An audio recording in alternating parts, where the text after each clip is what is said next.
제가 많이 쌀쌀해졌습니다. 환절기 이렇게 얘기하는데, 환절기가 되면 이제 감기도 걸리기 쉽고 또 몸도 이렇게 좀 약해지죠. 몸의 건강뿐만 아니라 마음의 건강, 또 영혼의 건강 잘 유지하시는 여러분 되기를 원합니다. 지난주까지 이제 때에 대해서 생각을 했습니다. 때를 생각한다는 것은 가만히 보면 현재적인 삶을 생각하는 것이기도 하지만 분명히 올 수밖에 없는 이제 미래를, 장래를 생각하는 것이 있어야 됩니다. 이제 그게 지혜라고 볼 수가 있어요. 자, 그런 면에서는 우리 조상들이 굉장히 지혜로우신 분들이죠. 자, 예를 들면 이제 가을이 시작이 되었고 가을이 아주 깊어갈 것입니다. 근데 한창 가을이 깊어가면은 그때 절기가 하나 있습니다. 그게 뭐죠? 입동하는 게 있습니다. 그러니까 가을이 영원하지 않다는 거예요. 가을에 겨울을 생각하고 겨울을 대비해야 된다.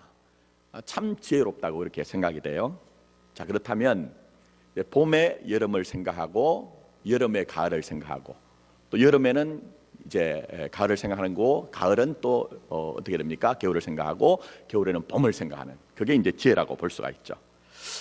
자, 우리의 인생이 뭔가는 그 안에서 교훈을 얻어야 되죠. 현재 충실해야 됩니다. 현재 굉장히 충실해야 돼요. 또 그것뿐만 아니라 우리는 장래에 대해서도 좀 깊이 생각하지 못하면 그것 자체가 굉장히 부족한 것이란 것입니다. 자, 오늘 본문 말씀은 우리가 읽지 않았지만 21절 말씀 보시면 이 사도 바울이 디모데에게 너는 겨울 전에 어서 오라 얘기합니다. 계절로 얘기하면 지금 인생의 가을을 지금 지나가고 있는 거예요, 사도 바울이. 그러면서 인생의 겨울을 이제 생각합니다. 왜 인생의 겨울이냐? 자, 13절 말씀 보시면 내가 올 때에 내가 드로아 가보의 집에 둔 겉옷을 가지고 오라 얘기합니다. 지금 사도 바울이 두 번째 감옥에 이제 투옥이 됐습니다. 감옥 안에 있다 보니까 점점 이제 날씨가 추워지고 있어요. 그냥 투옥된 것이 아니고 6절 말씀 보시면 이제 전제와 같이 내가 벌써 부어지고 나의 떠날 시각이 가까웠다고 얘기를 합니다. 말씀드린 것처럼 첫 번째 투옥이 아니고 두 번째 투옥입니다. 첫 번째 투옥은 하나님의 은혜로 풀려났습니다.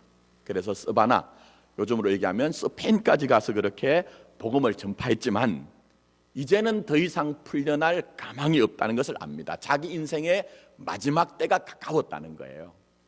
그러니까 현실적으로, 육신적으로 이제 겨울이 가까웠다는 것이죠.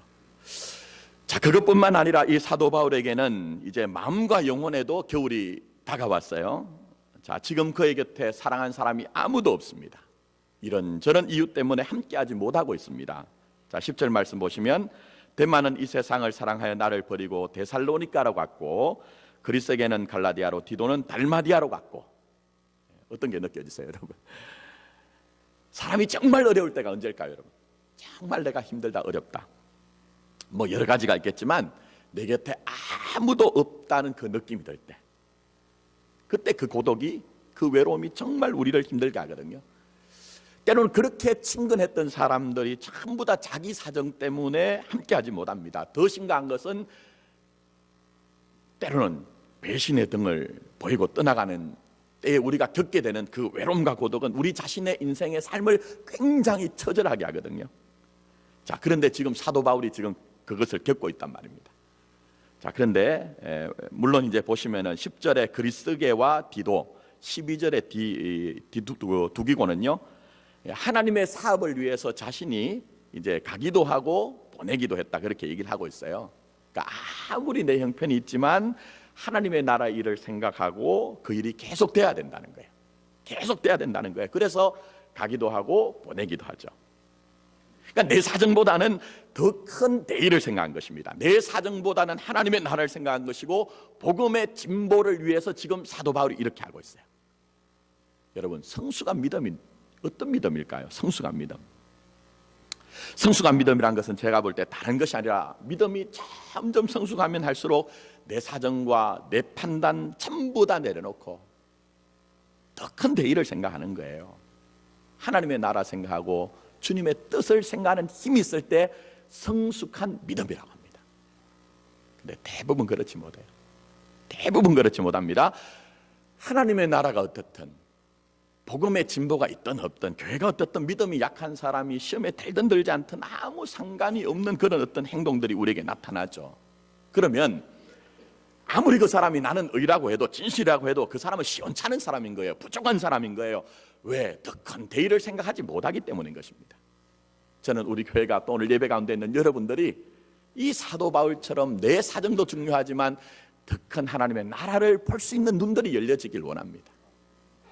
자, 그런데 이렇게 사도 바울이 혼자 겪는 외로움과 고독이 있습니다. 그런데 더욱더 그의 인생을 참 초라하게 하는 게 뭡니까?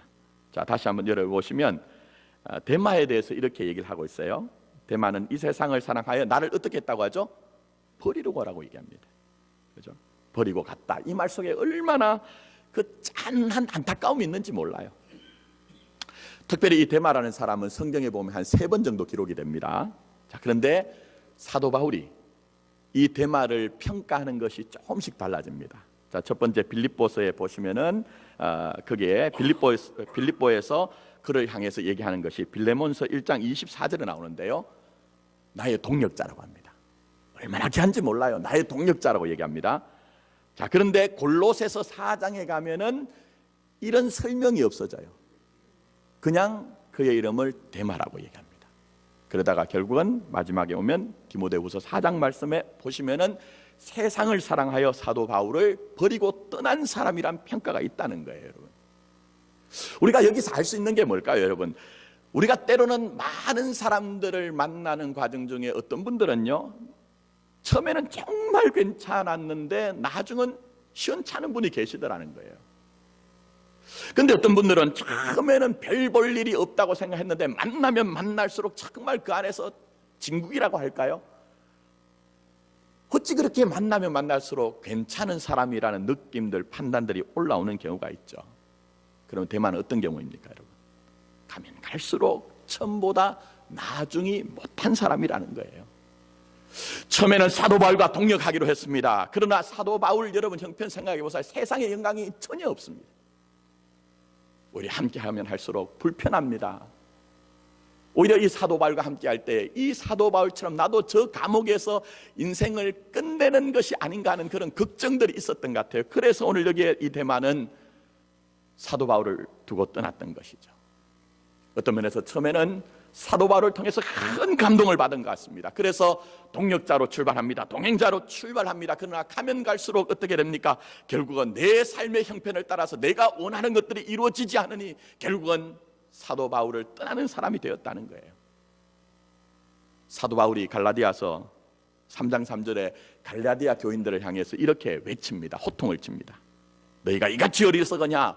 성령으로 시작하였다가 이제는 육체로 마치겠느냐 얘기합니다. 물론 이 말씀은 복음의 은혜를 망각해버리고 다시 율법으로 돌아가는 갈라디아 교인들의 형편을 얘기합니다만 현실적으로 여러분 잘 한번 보세요. 때때로 많은 사람들이 대단한 집념을 가지고 열심을 가지고 의지를 가지고 정말 하나님 앞에 서겠다고 하는 사람들이 있습니다. 그러나 가면 갈수록 약해지고 초라해지고 심지어는 주님을 떠나는 사람들이 있더라는 그 영적인 현실, 삶의 현실이 우리 가운데 있더라는 거예요, 여러분. 왜 그럴까요? 왜 그럴까요, 여러분? 우리는 절대로 그렇게 되면 안 됩니다. 절대로 그렇게 되면 안 됩니다. 그렇게 되기 위해서는 여러분 신앙에 대해서 진실하셔야 돼요. 진실한 신앙을 가지셔야 돼요. 또 더 나아가서 우리가 구하는 것이 언제나 세상의 영광이라고 하면요, 우리에게 고난이 오면 우리는 대마처럼 떠나가는 신앙이 될 것입니다. 그러나 고난당하는 것이 유익이라고 하는 그 고난의 신비를 알아가는 사람들, 그 사람들은 언제나 어떤 형편에 서든지 예수의 십자가와 함께하는 신앙이 될 수가 있는 것입니다, 여러분. 그래서 11절 말씀 한번 보십시오. 오직 거기에 한 사람만이 여기에 바울과 함께 있습니다. 그 사람이 누굽니까? 누가입니다. 누가는 여러분 아신 것처럼 누가복음과 사도행전을 기록한 사람인데 사도 바울이 이 누가를 향해서 얘기할 때 사랑하는 의사 이렇게 표현을 하고 있어요. 인생의 생사고락을 같이 하고 있습니다. 단순히 이 땅의 것만 구하는 것이 아니라 하나님의 나라의 눈이 열려져서 그 하나님의 나라를 위해서 고난과 핍박을 받는 사람이기 때문에 사랑하는 사람이라고 표현을 하고 있는 거예요, 여러분. 사도 바울의 입장에서는 진실한 친구요, 진실한 동역자라고 볼 수가 있겠죠. 근데 중요한 것은 이 누가가 왜 그렇게 했나 하는 거예요. 왜 그렇게 했나 하는 거예요. 어떤 면에서 이 누가는 바울의 한 인격이나 개인을 본 것이 아닙니다. 바울의 그 인격이나 개인을 본 것이 아니라 바울 안의 역사는 하나님의 나라를 본 것이에요, 여러분. 고난만을 본 것이 아니라 고난 너머에 있는 하나님의 영광을 보았기 때문에 이 누가는 사도 바울 곁에서 늘 그 십자가를 짐으로 생사고락을 함께하는 사람이었습니다. 사랑하는 성도 여러분, 신앙의 진의를 좀 알아갔으면 좋겠어요. 세상의 사람들처럼 우리가 여전히 세상의 영광만을 구하는 것이 아니고 십자가의 신앙, 고난의 신비를 알아감으로 말미암아 언제 어디서든지 주님과 함께하는 여러분의 삶이 되기를 원하는 것입니다, 여러분. 그래서 보시면 인생의 이 늦가을쯤 되는 이제 인생의 겨울을 맞이해야 되는 이 사도 바울, 여러분 한번 잘 보십시오. 그러면서 우리의 신앙이 어떠해야 될까, 우리의 삶의 모습이 어떠해야 될까, 우리가 주님의 음성을 듣기를 원합니다. 오늘 먼저 주님께서는 우리에게 임마누엘의 신앙을 회복하라고 말씀하세요. 무슨 신앙요? 임마누엘의 신앙. 임마누엘이란 말은 이사야서 7장 14절과 8장 8절 그리고 마태복음 1장 23절에 등장하는 단어입니다. 임마누엘의 뜻은 임마누라는 말이 우리와 함께한다는 뜻이고요. 엘은 무엇일까요? 하나님이라는 뜻이에요. 그래서 이 말이 합쳐서서 하나님이 우리와 함께한다는 그런 신앙의 고백입니다. 근데 오늘 말씀을 보시면 여러분, 이 사도 바울이 임마누엘이라고 명시적으로 고백하진 않았지만 그 마음에는, 그 영혼에는 임마누엘의 신앙이 아주 분명했다는 거예요, 여러분. 자, 17절 읽진 않았는데 한번 가보십시오. 거기에 보십시오. 자, 주께서 내 곁에 서서 나에게 힘을 주시면, 지금 이 인생의 겨울을 앞두고 있는 사도 바울 곁에 누가 계시다고요? 주님이 계시다는 거예요. 이 지난하고 고단한 감옥 가운데 이제 곧 내가 내 삶이 끝나고 수많은 내 동료들이 다 떠나가는 그 지경에서 내게 힘을 주시는 분이 누구시라고요? 우리 주님이란 거예요. 자, 18절 거기 한번 보십시오. 주께서 나를 모든 악한 일에서 건져내시고 또 그의 천국에 들어가도록 구원하시리니, 이렇게 말씀하고 있습니다. 나를 악한 길에서 건지시는 분이 누구십니까? 우리 주님입니다. 나를 천국으로 인도하실 분이 누구십니까? 바로 우리의 주와 그리스도가 되시는 예수님이란 거예요. 그야말로 이 사도 바울은 임마누엘 신앙, 철저한 임마누엘의 신앙을 고백하고 있는 거예요, 여러분. 나와 함께 하시는 주님을 확신하고 있는 거예요, 여러분. 마태복음 28장 20절 말씀, 우리 주님이 이 땅에서의 과업을 다 완수하시고 난 후에 아버지 편으로 가시면서 제자들에게, 우리들에게 말씀합니다. 내가 세상 끝날까지 너희와 항상 어떻게 한다고요? 함께 있으리라. 함께 있으리라. 시간적으로 과거, 현재, 장래 우리가 함께 하시는 것뿐만 아니라 이 사도 바울처럼 때로는 인생의 겨울을 만나서 내가 내 인생의 끝 지점이 아닌가 하는 그 지점에서도 우리 주님은, 우리 하나님은 여러분과 함께 하신다는 거예요. 비록 이 땅에서 우리가 고독하고 고단하고 모함을 당하고 때로는 사람들의 그 배신 속에, 그 현실 속에 있지만 우리 하나님은 그 임마누엘 하시는 주님으로 말미암아 그곳에서도 하나님의 나라를 임하게 하고 경험하게 하신다는 것입니다, 여러분. 특별히 8절 말씀 한번 보세요. 사도 바울의 고백이 뭡니까? 이제 후로는 나를 위하여 뭐가 예비되었다고요? 의의 면류관이 예비되었다. 지금 현재적으로 사도 바울은 불의한 대접을 받고 있어요. 로마 황제에게 불의한 대접을 받고 있어요. 한 번도 거짓을 말한 적이 없고 진리의 말씀만을 전하고 그 어렵고 힘든 상황 가운데서도 올곧게 그렇게 복음을 전했지만 지금 그는 감옥에 갇혀서 결국 이제는 임종을 앞두고 있는 불의한 대접을 받고 있다는 거예요. 근데 사도 바울은 지금 그것이 끝이 아니라는 것입니다, 여러분. 그게 끝이 아니라는 거예요. 주님은 내 억울함도 아시고, 주님은 내 안타까움도 아시고, 주님은 내 눈물도 하시기 때문에 나의 눈물을 주의 병에 담아주시면서 이제는 세상의 불의가 아니라 주님의 의로 나를 대접할 것이란 그 확신을 지금 고백하고 있는 거예요, 여러분. 사랑하는 성도 여러분, 물론 우리 중에 현실적으로 지금 감옥에 수감이 되시거나 순교를 한다는 그런 의미는 아닙니다. 그러나 우리 중에도 분명히 내 인생이 메인바 되었다고 생각하시는 분들이 계실 거예요, 여러분. 참 내 인생이 매여 있다. 또 때로는 사도 바울처럼 외롭고 지치고 힘들고 그런 분도 계실 거예요. 심지어는 이것이 끝이 아닌가 하는 그 인생의 겨울을 지금 느끼시는 분도 계실 거예요. 또 그것뿐만 아니라 우리가 지금 살아가는 이 시대의 정신은 전부 다 우울이거든요, 여러분. 우울이에요. 정치를 봐도 시원찮고 경제는 더 어렵고 교육이라고 해서 뭐 거기에 우리가 소망을 가질 수도 있는 것도 아니고 더 나아가서 종교가 진실하지 않은 시대가 됐어요. 정말 종교가 진실하지 않은 시대가 되었어요. 그러면 우리는 여기서 아이고, 인생이란 것이 다 그렇게 사는 것이니까 포기를 하고 살아야 됩니까, 여러분? 여전히 우리가 우울한 그 밤의 노래만을 우리가 그렇게 부르며 살아야 되는가 하는 거예요. 그런데 주님은 아니라고 말씀하세요. 그럼에도 불구하고 너희들의 인생은 너희들의 으뜸으로 사는 것이 아니라고 말씀하고 계세요. 임마누엘의 주님이 동행하심으로 말미암아 너희들의 인생은 외롭고 가난하고 지친다 할지라도 내가 너희들에게 힘을 줄 것이라고 지금 우리 주님이 말씀하고 계시는 거예요, 여러분. 그래서 우리는 이 임마누엘의 신앙을 회복해야 됩니다. 어떤 형편 가운데서도 그 신앙의 확신을 가질 때 우리는 지치고 힘들 순간도 있지만 그때 주님이 우리에게 말씀의 손을 내밀어서 여러분을 일으켜 주실 것이라는 것입니다. 그래서 이 임마누엘의 주님을 믿고 확신했던 많은 믿음의 선진들이 성경에 등장하지 않습니까? 그 가운데 여러분 다윗의 고백이 있죠. 다윗은 무엇이라고 고백합니까? 내가 사망의 음침한 골짜기를 다닐지라도 해를 두려워한다, 두려워하지 않는다? 두려워하지 않을 것은. 그 이유가 뭡니까? 주의 지팡이와 막대기가 나를 어떻게 해요? 안위하시나이다. 사망의 음침한 골짜기가 면제된다는 게 아니에요, 여러분. 사망의 음침한 골짜기가 여러분을 피해간다는 것이 아닙니다. 우리의 삶의 현실은 분명히 사망의 음침한 골짜기를 가는 그때에도 임마누엘의 주님이 함께 하시기 때문에 비록 그 험한 골짜기가 다가올지라도 주님과 함께 한다면 나는 그 두려움을 뛰어넘어서 용기에 있는 사람이요 담대한 믿음을 가지고 승리를 할 것이라는 것입니다, 여러분. 그래서 어떻게 됩니까, 여러분? 실제적으로 이 다윗이 기가 막히는 그 인생의 웅덩이, 기가 막히는 그 인생의 웅덩이와 수렁에서 나를 끌어올리시고 내 걸음을 견고하게 하시는 그 임마누엘의 큰 은혜를 받고 있잖아요, 여러분.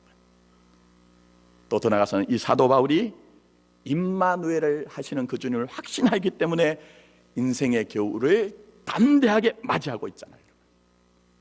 아무쪼록 저와 여러분들이 오늘 예배를 드리면서 임마누엘의 주님을 확신하는 그 믿음이 회복되길 원합니다. 그래서 우리 또한 이 임마누엘의 주님을 확신함으로 말미암아 때로는 두렵고 때로는 고독하고 때로는 외롭기도 하고 때로는 끝이 아닌가 하는 그 절망의 마지막 지점에서라도 주님 주시는 소망으로 새롭게 되는 여러분의 삶이 되기를 예수님의 이름으로 축복합니다. 자, 더 나가서 생각할 것은 주님 우리에게 말씀 중심의 신앙을 회복하라고 말씀하세요. 뭐 중심의 신앙? 말씀 중심의 신앙. 자, 우리는 이미 사도 바울이 인생으로 얘기하면 늦가을쯤 되어서 이제 인생의 겨울을 맞이하고 있다고 우리가 살펴봤습니다. 그런데 이 사도 바울이 부탁하는 것이 있습니다. 자, 13절 말씀 보십시오. 내가 올 때 내가 드로아 가보의 집에 둔 뭘 가지고 오라? 겉옷을 가져오라고 해요. 아주 현실적이에요, 여러분. 그 로마의 감옥에서 이제 곧 겨울을 맞이하기 때문에 그 차가운 삭풍에 노구를 이끌고는 도무지 견뎌내질 못하니까 두꺼운 옷이 필요하다는 거예요. 아주 현실적이죠. 비현실적이지 않아요. 저는 목회를 하면서 때때로 느끼는 것이 정말 신앙이 좋으신 분들이요, 때로는 너무나 비인간적인 경우가 있어요. 비인간적인 경우가 있어요. 자, 힘들고 어려운 사람이 있습니다. 그럼 빨리 정답을 내놓으려고 해요. 집사님 더 많이 기도해 보세요. 집사님 금식 한번 해보세요. 맞는 말이죠. 그러나 여러분, 그 일을 당하고 있는 사람의 형편이 있는 것이고 그의 마음과 감정과 정서가 있는 거예요. 그렇기 때문에 때로는 우리가 그런 말 할 필요 없이 힘들고 어려운 사람이 있을 때 손잡아주고 등을 토닥거려주면서 힘내세요, 기도하라는 것이 아니라 저도 함께 기도하고 있어야 하는 게 필요한 경우가 많이 있어요, 여러분. 그리고 더 나가서는 다른 말 할 필요 없이 여러분, 그냥 설렁탕 한 그릇, 하러 가세요. 자장면 한 그릇 우리 함께 먹읍시다. 이런 게 여러분 필요하거든요. 또 더 나가서 여러분에게 한번 적용을 한번 잘 해보세요. 여러분, 내가 나에게 현실적인 어떤 필요들을 무시하지 말라는 거예요. 내가 힘들고 지칩니다. 그럼 어떻게 해야 될까요? 네? 어떻게 해야 될까요, 여러분? 쉴 필요도 있는 거예요, 여러분. 네? 잘 먹고 잘 자는 것도 필요한 거예요. 내가 다른 사람들을 잘 돌보기 위해서 애쓰는 만큼 여러분의 마음도 돌보시고 여러분의 삶도 여러분 자신이 잘 돌봐야 된다는 거예요. 자, 그러나 더 중요한 것이 있습니다. 근본적인 문제, 근원적인 문제가 있습니다. 이 힘든 인생의 겨울을 견뎌낼 수 있는 그 근원적인 힘이 뭐냐 하는 거예요, 여러분. 그걸 견뎌낼 수 있는 힘이 뭐냐 하는 거예요. 그래서 사도 바울이 지금 부탁하는 것이 있습니다. 자, 거기 한번 보십시오. 13절 말씀 그 뒤에 딱 보면 뭐라고 합니까? 거기에 보시면 또 뭘 가져오라고요? 책을 가져오래요. 여러분, 이 책이 무슨 책일까요? 이 책이 성경책입니다. 지금은 여러분 인쇄술이 발달해가지고 누구나 다 이런 성경책을 가지고 다니지만 사도 바울 당시에는요, 성경책을 전부 다 필서를 했어요. 어디에다가요? 가죽에다가. 성경책이 만만한 부피, 만만한 그런 이제 무게가 됩니다. 그래서 가지고 다니지 못하고 이 성경책을 내가 잘 아는 사람 집에, 지인의 집에 그 책을 놔두는 거예요. 근데 중요한 것은 지금 이 인생의 겨울을 맞이해야 되는 이 사도 바울이 그의 임종을 느끼면서 얘기하는 것이 있습니다. 성경책을 가져오라는 거예요.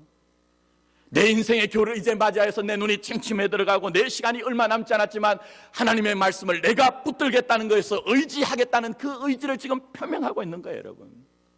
여러분, 인생의 겨울을 한번 만나보세요. 우리가 가진 것들이 얼마나 허망한지 여러분 느끼시잖아요. 바로 사도 바울이 그렇다는 거예요. 우리 주님이 우리에게 말씀하신 것처럼 우리는 분명히 그런 것들을 느껴가면서 지금 믿음의 길을 가고 있는 것입니다. 사도 바울을 보십시오. 동역자들이 다 떠나갑니다.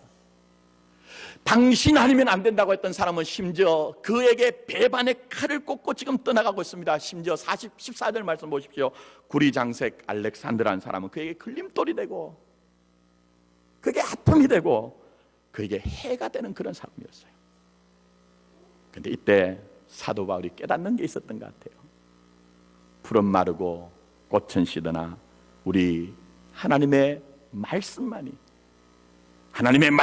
영영이 서리라, 그것을 생각한 것 같아요. 여러분, 아, 내가 이 땅에서 무슨 내가 영원한 것을 기대했던가, 내가 바랄 것들을 바란 것이 아니라 내가 다른 것들을 바라고 있었구나. 이제는 내가 영원한 것을 내가 붙잡아야지. 그래서 그 드로아 가보의 집에 있는 그 하나님의 말씀 성경을 가지고 오라는 거예요. 여러분,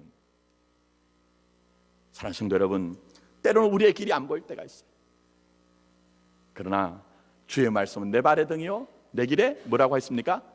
빛이라고 했어요. 주님의 말씀을 붙들 때만 암울한 인생의 겨울에서 주님의 인도함을 받을 수가 있습니다.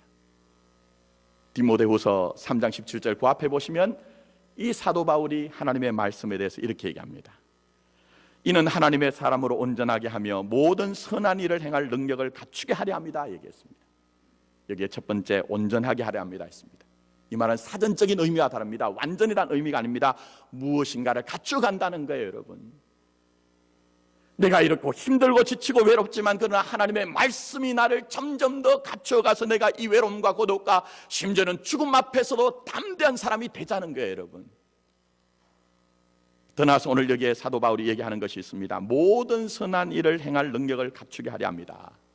이 말의 원래 뜻은 하나님이 사용하시고자 하시는 대로 준비가 되어 간다는 거예요. 여러분, 이미 우리는 알고 있죠. 사도 바울이 전자와 같이 벌써 부어지라고 했어요. 우리 주님처럼 그가 주님의 제단에 주님의 제물이 되어진데 그걸 자기의 본생대로 하는 것이 아니라 주님의 말씀을 붙잡고 거기에 점점 더 단단해져서 그것을 두려움 없이 감당을 하겠다는 그의 의지와 결기가 나타나는 것이죠. 여러분, 여러분 잘 생각해 보십시오. 우리 중에 어느 누가 자기의 본성대로 고난을 좋아하고 모함을 좋아하고 심지어는 죽음과 같은 그것을 두려움 없이 맞이할 사람이 누가 있겠습니까? 아무도 없습니다. 아무도. 여러분. 그래서 우리는 우리의 본성을 거스르는 좌우의 날선 어떤 것보다 예리하여 혼과 영과 및 관절과 골수를 찔러 쪼개기까지 하는 하나님의 말씀,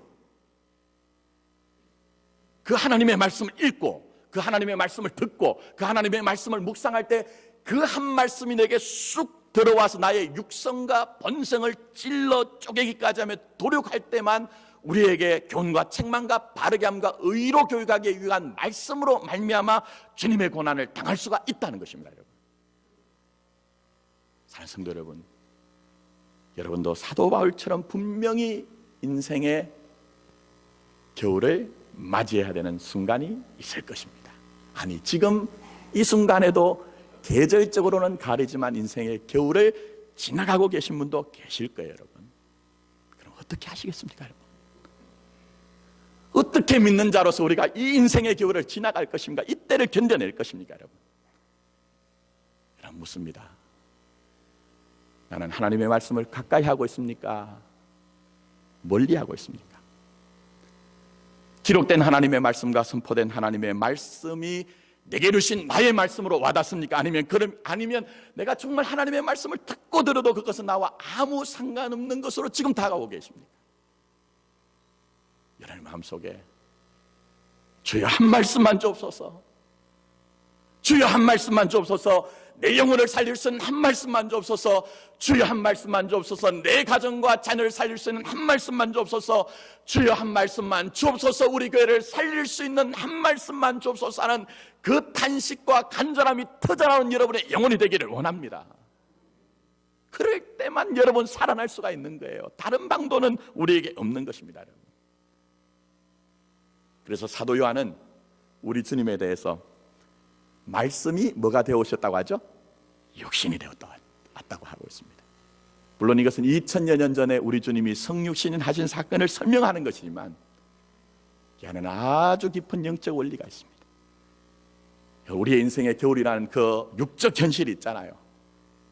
삶의 현실이 있잖아요. 그런데 그 현실 속에 말씀이 임해야 된다는 거예요. 여러분, 때때로 만나는 그 고독과 때때로 만나는 외로움과 때때로 만나는 모함과 때때로 만나는 배신과 때때로 만나는 우리가 그 죽음과 같은 현실 앞에서도 말씀이 내게 임하면 내가 그 안에서 담대해지고 내가 그 안에서 순수해져서 결국은 승리를 할 것이라는 것입니다. 여러분.